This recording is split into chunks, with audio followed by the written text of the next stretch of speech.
Alright guys, this is my beginner guide for Battle of Demonland. So if you've either just started playing this game and don't know what's going on, or if you've just restarted your account and want to go about it as efficiently as possible, then this video is for you.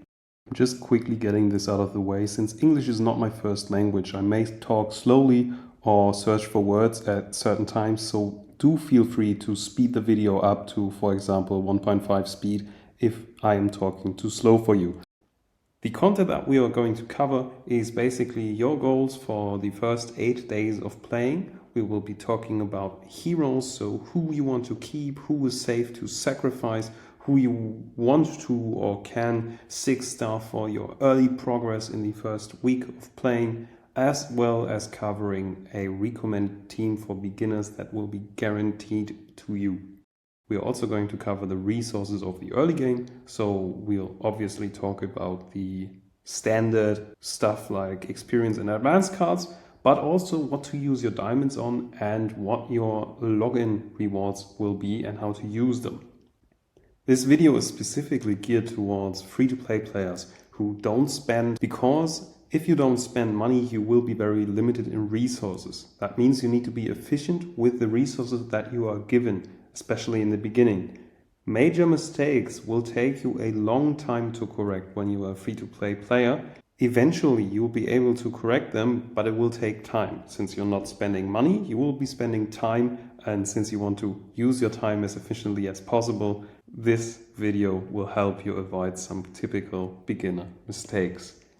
Our goal is to set you up to have a 10-star carry hero as well as a 9-star team around them. This will be around the point where you are reaching the mid-game, so up until account level 70, I would say you are a beginner player.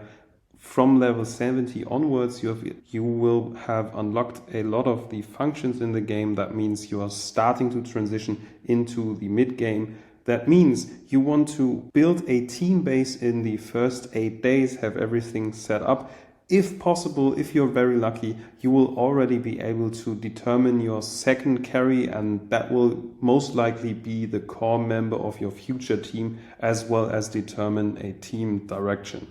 With this out of the way, let's talk about your game plan for the first 3 days. It's very simple, very straightforward. We don't have to talk about it too much. Up until account level 45, you are an absolute beginner. You are mainly just collecting resources. You can upgrade anyone and everyone to as a 5-star up to level 100. It's absolutely inconsequential. You are mainly just collecting hero copies, you're collecting your resources, your new player rewards, and you just get to know the game as well as the basic in-game tutorial.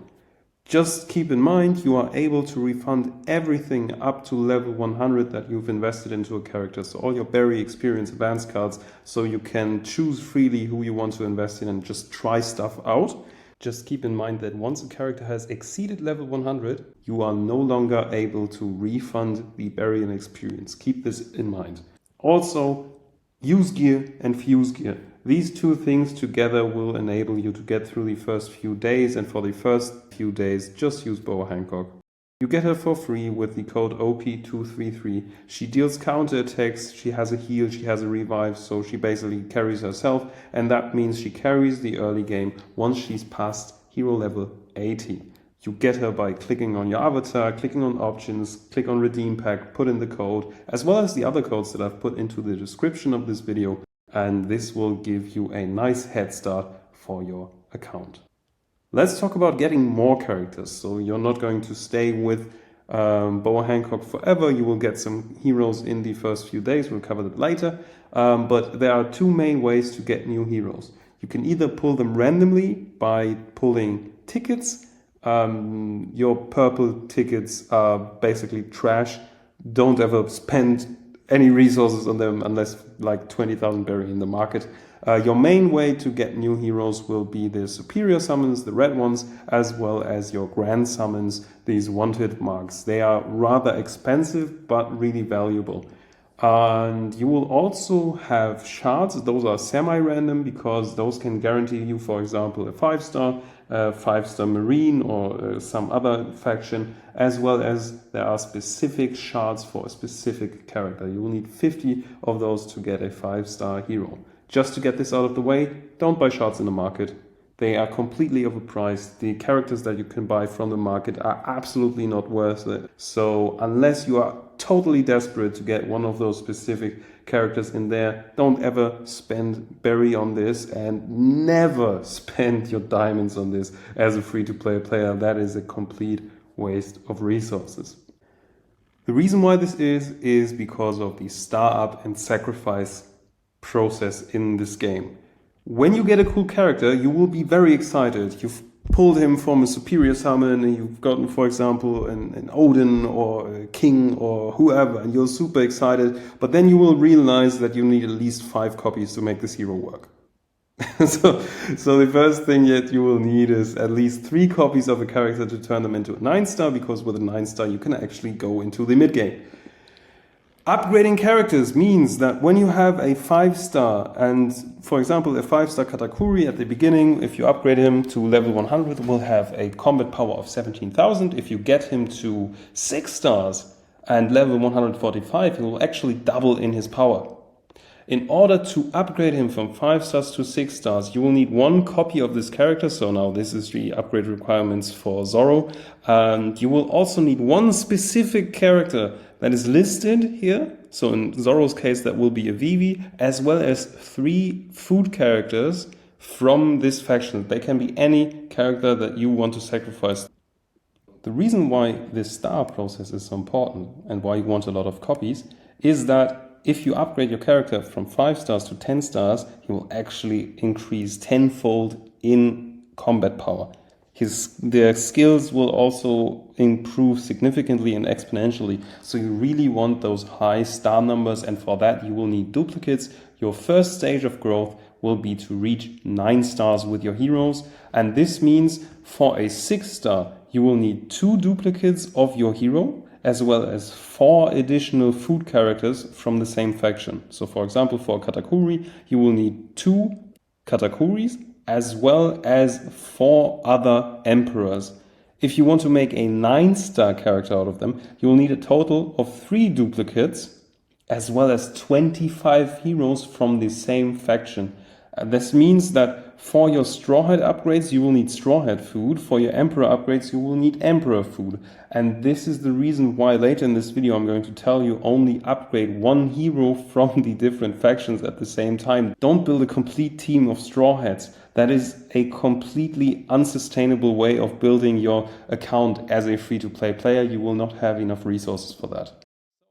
Let's talk about who is safe to use as food. Who can you sacrifice without thinking twice about it? Because it would be really sad if you got a super good character and just because you didn't know any better, you would then sacrifice them to, I don't know, like a crocodile or something. So from the pirates, you will be able to use these characters as food and not think twice about it.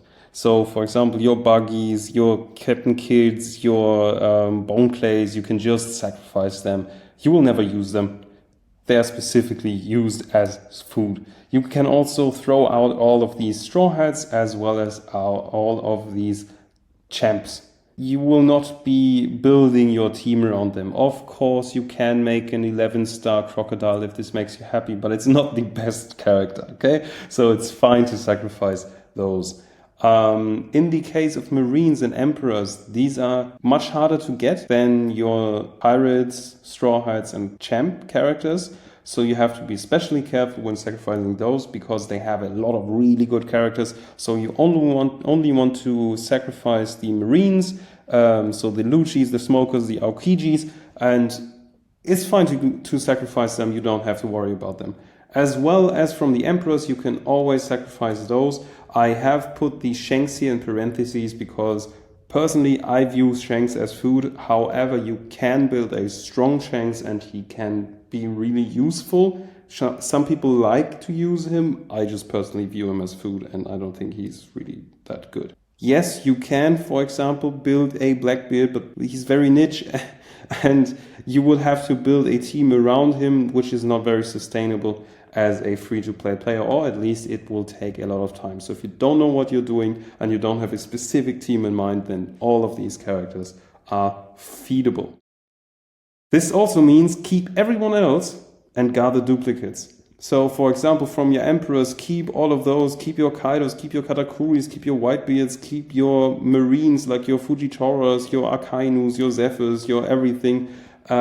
Keep your killers, your Law. Law is a super good healer for free-to-play players, awesome. Keep your Straw Hats, keep your champ characters. I didn't list everyone here because I'm simply not in the mood to collect a screenshot from every single character, but you get the point. Everything and everyone that is not on the save to feed graphic, just keep them and gather their duplicates.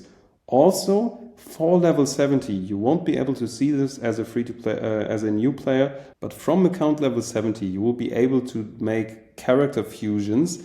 This means that if you have one Luffy New World, one Ace, Soul and one Garb, you will be able to fuse them into Luffy Gear 5. Same goes for Zoro Wano. These Wano fusions or super upgrades are super strong. If you happen to get a lot of those copies, then it's cool, but you don't have to obsess about this. Odin, for example, is also a really good carry all by himself. So if you happen to get like 2 or 3 Odin copies in the beginning, I would personally more go for Odin than aim for the Zoro Wano upgrade. That's just my personal opinion. So, getting copies. How do I target farm my characters? How do I do this? It's very simple. When you pull Grand Summon tickets, you will get fame points. For every Grand Summon ticket you pull, you will get 1 fame point. If you have 50 of those fame points, you will then be able to buy one specific hero, 50 shards of those, so you can have 1 5-star of this character. You will also be able to collect those champs marks in the beginning of the game. In the first 30 days you will have an event, and from this you will be able to collect those marks. You will occasionally get more of them, and this enables you to also choose a hero and buy them. One of the other very reliable ways will be your elite summon tickets, and you get them in the beginning and it's really tempting to pull them, but don't do it. Save them up until you have at least 150 of them, because then you can choose a specific hero of your liking that is in the event cycle at the point of time.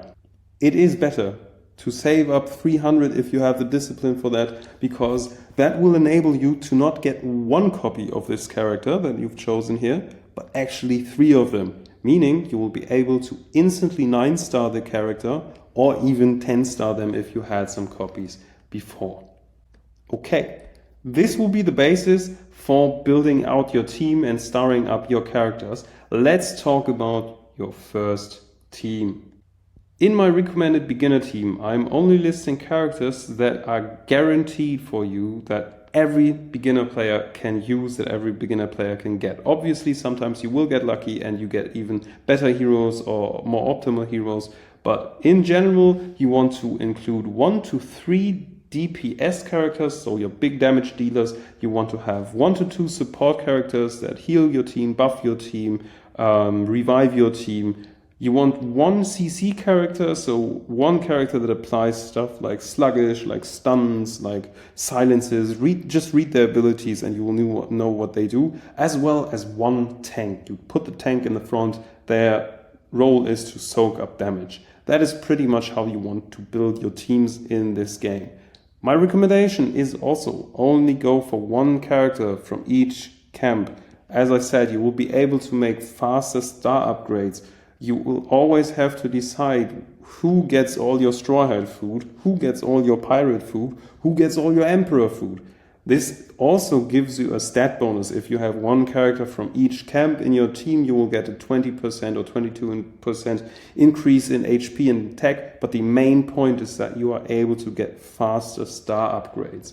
And also focus on a maximum of 5 characters to star up at a time, and also only level 1 or 2 characters at a time. Also only level up 5 characters beyond level 100. We will cover why that is in a later video, but the main point is that you will unlock a function at level 70 that really helps you, and you will only be annoyed at yourself for spending berry and experience on more than 5 characters.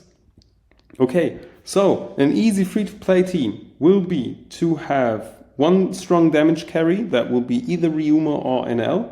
You will go for the Ghost Princess because she's guaranteed to you. You can also, if you happen to get Law, you can freely use him. It's just that she's guaranteed to you. As well as a Fujitora. Fujitora is an amazing carry. If you're lucky, you get 2 copies of him. That would be absolutely insane.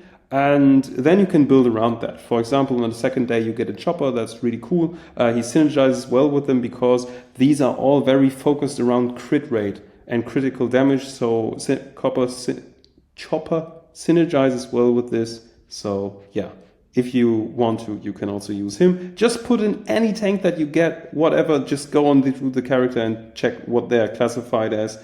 If they are a tank, just put them in the front and level them up to level 100. Will be fine. As well as one emperor of your choosing. If you happen to get someone like your Whitebeard, this one synergizes very well with this team, especially with the Ryuma.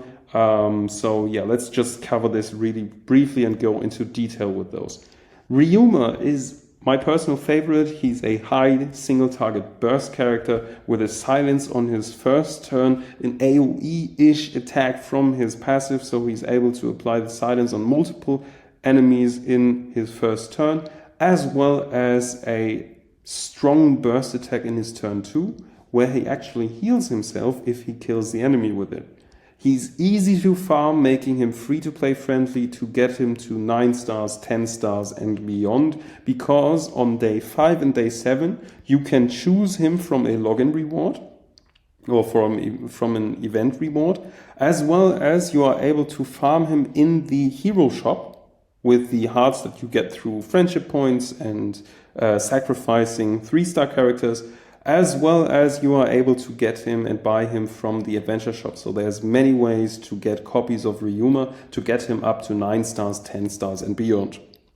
Your other option will be Enel.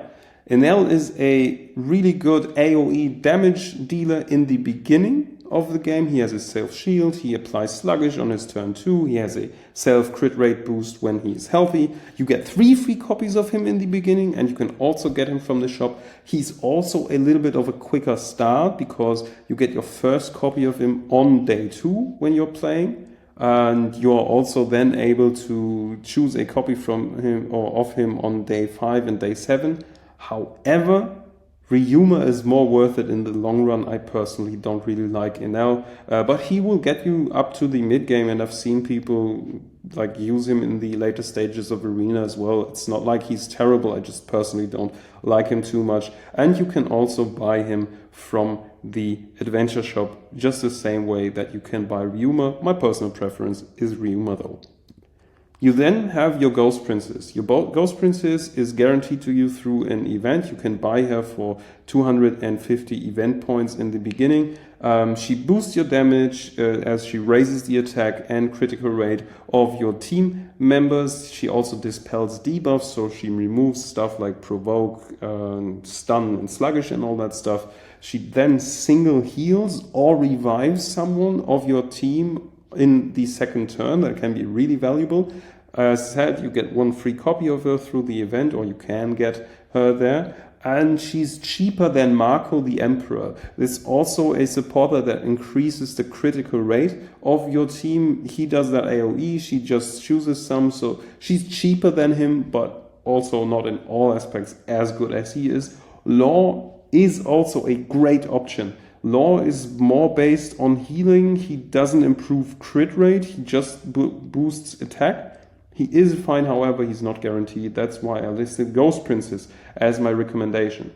The next one will be Fujitora. Fujitora is an absolute unit, especially if you get multiple copies of him in the early game. He does an AoE turn 1 attack where he softens up the enemy for crits. On his second turn, he does a single target, huge boost and burst of damage. If he kills the enemy, then he increases his own crit damage for the rest of the battle that can get super strong. And he also has a super high base crit rate. Really useful, really cool. If you're lucky, you will get 2 free copies of him. So one is luck dependent in the world draw thing. You get that as a challenge as a beginner player. And also one is guaranteed. On day 8 you get at least 1 copy of Fujitora. If you are lucky, you will get both of them. You can then slot in someone like your Chopper, who's just very nicely synergizing with passive heals through crit rate, and you get a free copy of him on day 2. Viable options whilst you're gathering copies of your Ryuma, your Enel, your Fujitora if you're lucky, are stuff like Marco, who's very centered around crit rate, Whitebeard because he synergizes well with teams that are built around physical damage. That's why I also really like Ryuma with this. Ryuma deals physical damage while Enel deals magic damage. Yamato can be a really good straw hat instead of, for example, your Chopper, and Law is a really good alternative to your Ghost Princess if you happen to get him. Super nice. Just a brief tip, if you hit walls and you want to min-max your teams a little bit, you can go for something like sequencing. Look at the speed of your characters because this determines the sequence that they're attacking in. So from the natural sequence, you would have your Fujitora attack first, then your Ryuma would attack, your Whitebeard would then follow, then goes Chopper, and then goes the Ghost Princess. This is their base speed. If you are able to get blue and green books in the beginning with the speed stat, you can fiddle a little bit with this, and it may enable you to actually change the sequence of your team attacking. And it would be really nice to have that, because a nicer sequence, for example, would be to have your Ghost Princess go first, boost the attack and boost the crit rate of your team. Then you have Fujitora go, who softens the enemy team up for crit. Then you have your Whitebeard attack, for example, who then softens your enemy team up for physical damage. And then you have your Ryuma attack, who attacks the already weakened enemy and applies big damage. Yeah, and then Chopper goes and does Chopper things. So yeah, that would be something that you can think about the sequence of your characters. The speed stat is actually really important. I just wanted to throw this in here. Way more important for the long run than your first team that you have in the beginning. As I said, it's guaranteed to you. You can use the Enel and the Ryuma as your carries for a pretty large portion of the early game. However, for the mid game and late game, you want to start choosing a secondary carry or core member. And you have to go through this with a specific thought process, especially when you are building Emperors or Marines, because, as I said, mistakes are very costly here. You want to focus on characters that tick all of these boxes. You want them to be farmable. Can you get them from the prestige shops? That is the Grand Summon shop. Can you get them from the bounty shop? Do you already have 2 copies available that enables you to get them to 8 stars? And is the 3rd copy attainable if you don't have it already? Because that is your basis to make your core member into a 9-star character. And then you can also think about the 6-star requirement. Can I get this reliably? Okay, so let's compare Fujitora, King, and Big Mom on these criteria. So Fujitora needs Lucci, the Marine, to get him to 6 stars. You can buy Fujitora copies from the Grand Summon shop, and you can get them from the Bounty shop, as well as being gifted one in the beginning. If you happen to make a lucky pull and get a King, that's really cool. But to star him up to 6 stars, you will need 1 more copy of King and a copy of Odin, who is also a really good character. But the next problem is that you cannot buy King from the Grand Summon shop. You can, however, get him from the Bounty shop, so it's not completely impossible. Big Mom, on the other hand, to turn her into your early game carry is really hard, because you need Jack as a 6-star requirement. Again, a pretty good character. You don't want to sacrifice him too much. You cannot get Big Mom from the Grand Summon shop, and you can also not get her from the Bounty shop. So in my opinion, it's really easy to go for Fujitora. as your carry, it's harder to have King be your core member of your team, and it's virtually impossible to have Big Mom as your team unless you are omega lucky with your free-to-play account.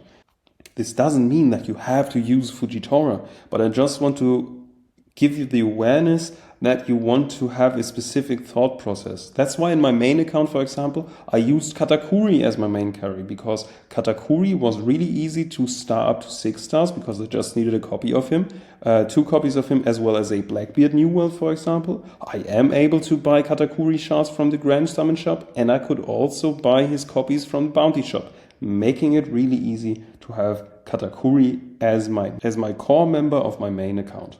Now that we've gotten team building out of the way, who should be your first carry and all of that stuff, let's go into resources.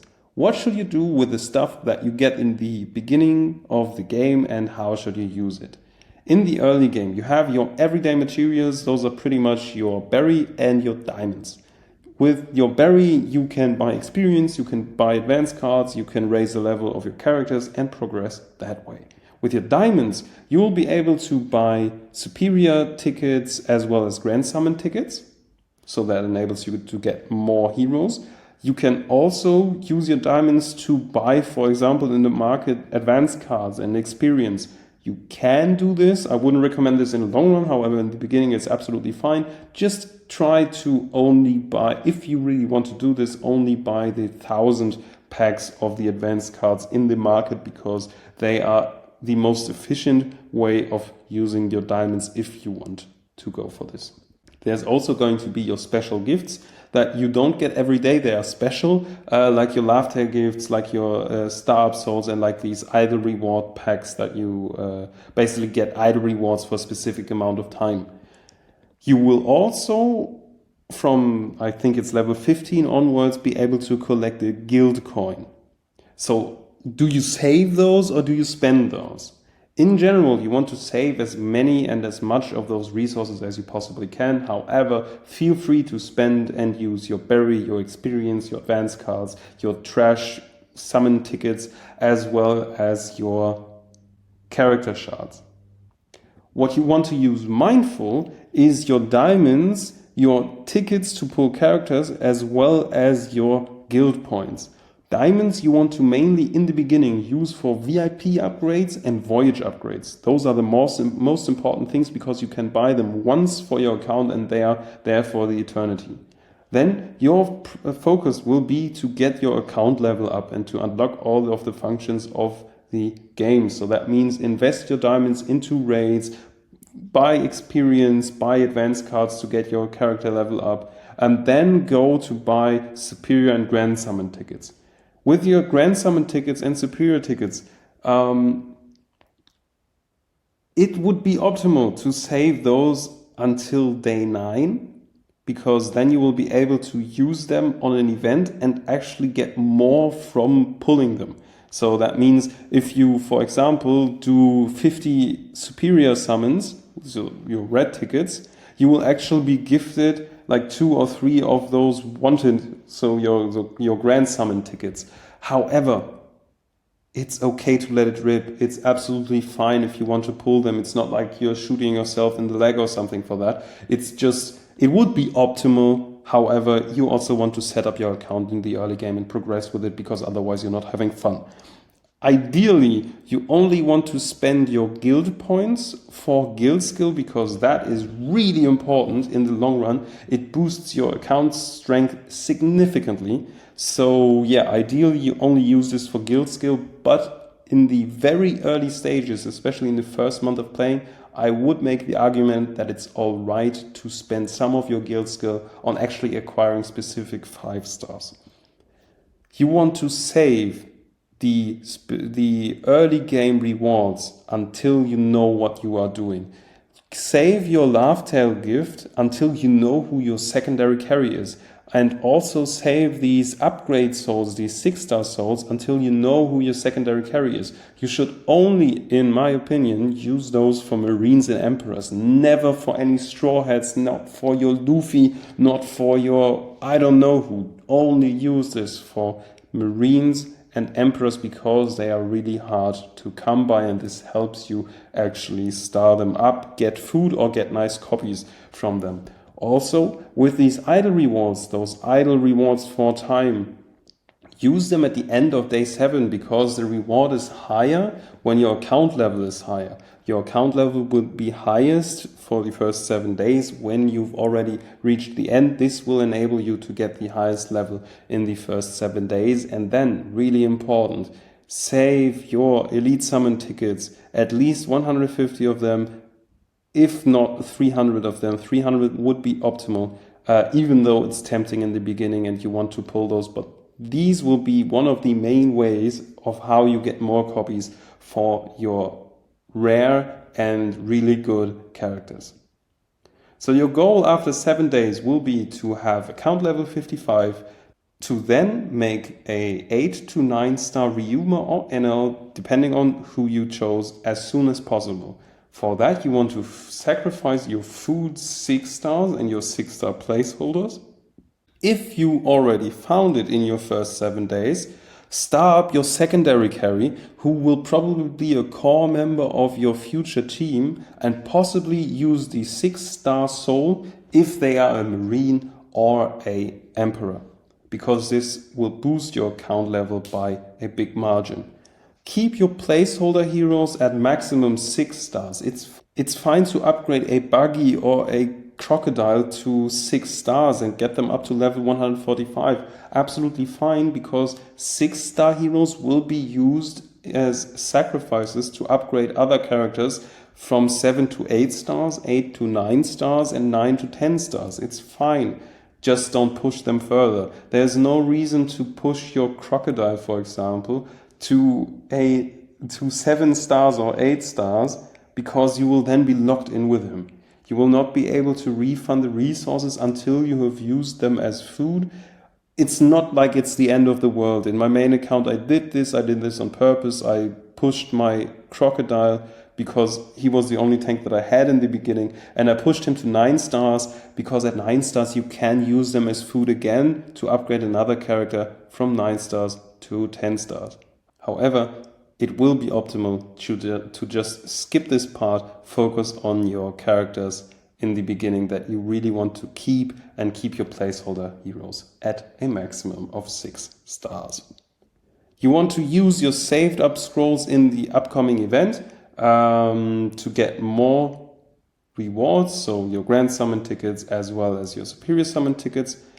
Those are the heroes that you can just use as food and 6 star early. Use them as 6 star placeholders, use them as food, don't worry about it. That's absolutely fine. Your next project after your first 7 days of playing will be to acquire as many 5 star heroes as you possibly can within the first 30 days. You will get insane rewards for this, for every 5 star that you get through either pulling them from shards or getting them from superior from your summons or whatever. It's just that you can't fuse 5 star heroes. They will not count towards this. So yeah, this will be very important, and you should focus on this a lot to get as many heroes as you want, because to get as many heroes as you can, because the rewards are really, really valuable. As a summary, your first 8 days of playing. Use in the beginning your Boa Hancock, your NL, and your Luffy plus 1 tank, and this will carry you through the first few days of playing. Keep your placeholders at a maximum of 6 stars. Don't star them up to 7 stars, even if you can, because you will need the food later. You want to have 2 to 3 copies of your new core member, especially Marines and Emperors, before you are committing to them. It is fine to have a good hero and not upgrade them yet, because it's not possible to push them further. You want to save as many resources and scrolls as possible, and a team, for example, after 11 days of account progress can look like this. You have your Fujitora at 8 stars, who is going to be the main carry of this account, together with the Ryuma, who synergizes really well with that, and a Ghost Princess. So these three are very crit rate based, and this is the main part of the account after 11 days. And this will be enough to push you through the rest of the content in the early game, push your levels, reach level 70, and then transition into the mid game. I hope that my beginner guide helped you to orient yourself around what you should do in your first days of playing. Please leave me some of your insights and of your opinions in the comments. Let me know if you agree with this. Let me know if you disagree with some of the parts, and if something was unclear, also let me know. I want to improve and make the next videos even better. So yeah, I would really appreciate your feedback on this, as this is one of the first guides that I am releasing. It's also the longest that I've done so far. And something that would really be interesting to me is, who is your first carry? Like, did you choose Enel or Ryuma?